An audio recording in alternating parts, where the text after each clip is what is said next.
Today, I'm going to recap a Korean crime and drama movie released in 2013 called Montage. The movie is about a kidnapping case that's been left unsolved for 15 years until the statute of limitation has expired. Suddenly, a very similar kidnapping case happens again. Will they be able to solve the current and past cases? Let's find out together. The movie starts with a flashback of an accident that turns out to be dreamt of by a woman, Ha-kyung. Two men ring her doorbell, she welcomes them in, and prepares an apple as the tape recorder plays the voice of a child begging for her mother, who we can assume is Ha-kyung. She was surprised but seems unfazed afterward as she brings the men a plate of apples. Apparently, the men are detectives who handled Ha-kyung's child, Seo-jin's disappearance. One of the detectives, Chong, tries to say something to her but gets taken over by his partner, Sik. Sik tells Ha-kyung that the statute of limitations for Seo-jin's kidnapping will expire in 5 days. After it expires, they can no longer arrest the person who did it.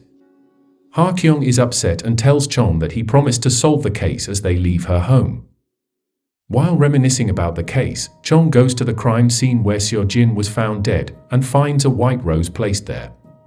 He calls Ha-kyung to ask if she or anyone that she knows had put it there, but she says no, as only she and the police know about the crime scene's location.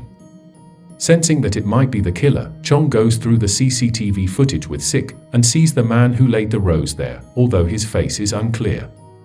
Then, we see a montage of the detectives trying to track the killer, from finding fresh tire tracks and calculating his route, to looking for a driver who passed the same road as the killer and has dashcam footage. They finally find one, but unfortunately, the killer's car plate is covered, so they have to search for the car manually. It is now 9 hours until the statute of limitation. Chong is smoking outside while thinking.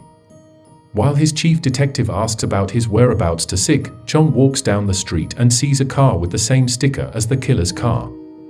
He checks the tires for a match with their evidence but sees a mysterious man under an umbrella who was watching him before rushing away. He follows the man through the market streets before losing him and finds him again in a restaurant. The man covers his face with a newspaper, and Chong plans to wait him out before Sik busts in the restaurant, proclaiming that Chong is a detective. This prompts the mysterious man to ambush him and run away.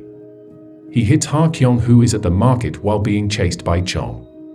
The man manages to get into his car and drives away, leaving Chong frustrated. That night, Ha-kyung confronts Chong, saying that they can find the car even if the man was using a fake license plate. He's not so optimistic, as the statute of limitations expiration is only 2 hours away. He says it's all over, and Ha-kyung leaves in defeat. The next day, Chong is talking with the section chief when Ha-kyung calls him.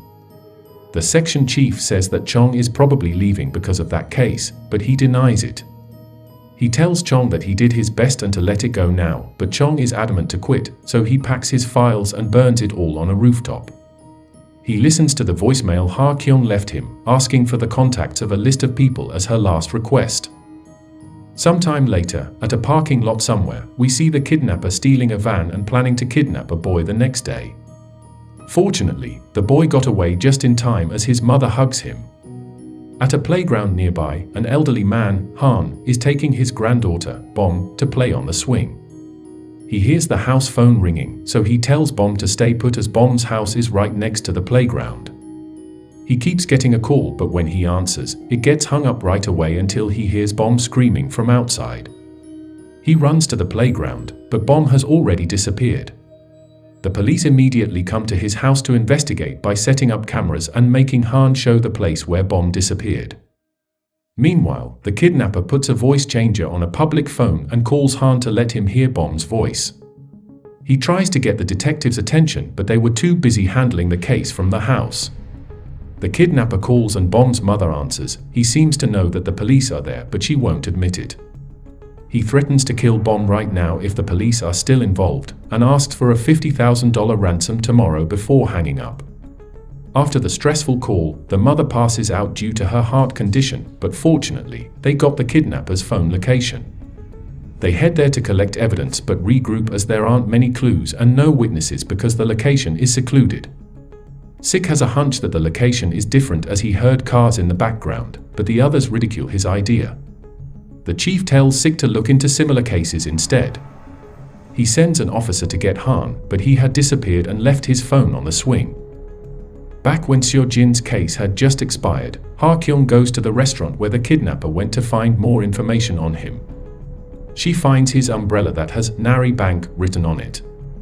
She goes to the bank teller who says they gave the umbrellas away to VIP clients last year. She then meets the teller to give her money in exchange for the VIP clients' information.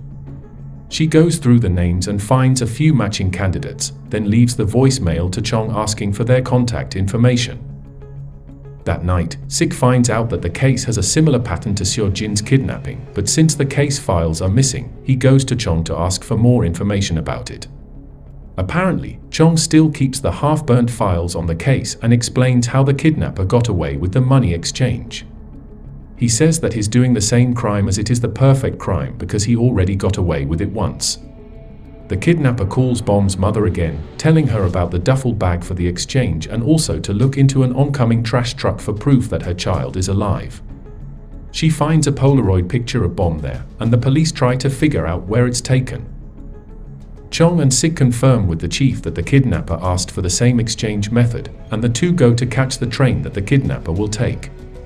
On the way, Chong explains what happened after the exchange with Seo Jin.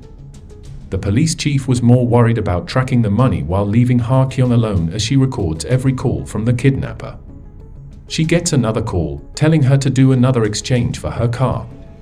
She goes to the location and puts a bag over her head, but Chong's story ends there. Chong and Sik get on the train and look for the kidnapper, but Chong sees him waiting on a platform of the station before the exchange. He gets on the train, but they lose track of him as they arrive at the exchange station. Chong still tries to pursue him, but the kidnapper has already taken the ransom bag and leaves. The bag has a GPS tracker, but the kidnapper puts it on the rails so that it's crushed by a train and escapes towards the train yard. Chong, who has a feeling about it, sees him run away and the two pursue him through train tracks and cars. Finally, they manage to catch him, but when they see his face, it's Han. Apparently, the kidnapper told Han to go to a shed in the middle of the woods with his car. There, he heard Bom's voice from the shed and goes in, but it was just a mannequin and he was locked inside the shed until someone opens the shed and puts the instruction for Han to go to the exchange location wearing the uniform. They threaten him with Bom's life, including having to throw away the phone that has the evidence in it. The police who are interrogating Han are suspicious, and when the chief sees his cigarette, he orders an investigation of Han's home. There, they find a match for Bom's Polaroid picture background, and even his daughter says that he doesn't want the police to be involved at first. The police are so sure that he's the kidnapper and plans to do a press conference, with the motive that Han has a grudge against his son-in-law, but Chong doesn't think that Han did it. However, Han swears he's not the kidnapper, and even begs them to return his granddaughter to safety. He tries to convince Sik to look deeper into the case by dismissing the current evidence, but Sik thinks that Chong is just jealous of him. Not satisfied by the investigation, Chong visits the shed where Han was held and finds the recording of Bom's voice. He brings it to an audio technician, who finds a very faint sound that is the voice of the kidnapper. Meanwhile, Ha Kyung continues her investigation into the bank's VIP members, until she finally visits one person's home in the countryside. The owner isn't there, and she sneaks in and finds the wanted poster from Seo Jin's case, and a calendar marking the case's statute of limitations expiration date. While she's busy investigating, the owner of the house comes back and stands still in front of the door. Ha Kyung grabs a knife, about to stab the person. In the police station, they have publicly arrested Han while Chong is still adamant that they are letting a real kidnapper loose. The chief gets angry at Chong, saying that they even have a match of Han's voice with the voice from the payphone call. Still suspicious, Chong downloads the recording and brings it to the audio technician, and they find out that the kidnapper had actually used a tape recording from Seo Jin's case to call the mother and Han. Chong figures out that the real kidnapper in Bom's case must be Ha Kyung. We are shown a flashback when she was investigating Han's place, as he is the one who truly kidnapped Seo Jin.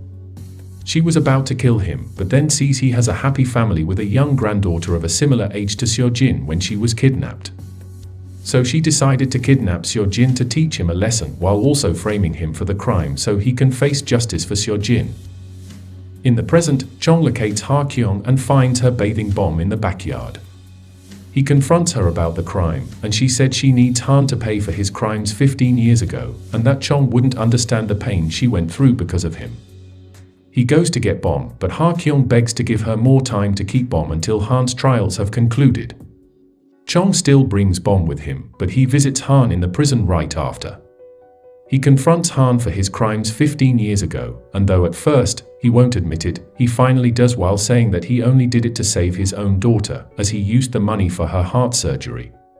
He says that he didn't mean to kill Seo Jin, as we are shown that she ran away from him to the woods, tripping and falling down the cliff and onto the road. She got hit by Chung's car and died on the street.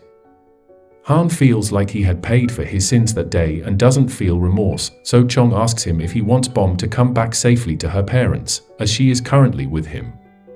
Han is surprised, but he cares a lot about his granddaughter, so he accepts Chung's terms to confess to the crime and gets imprisoned. Meanwhile, Bom is returned safely to her parents after the trial is finished, as they all think Han did it.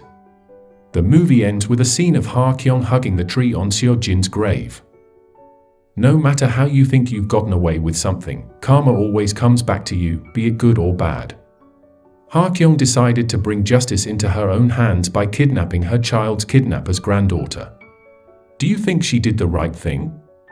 Let us know what you think in the comment section. Don't forget to subscribe and like the video. Thank you for watching, and as always, see you next time.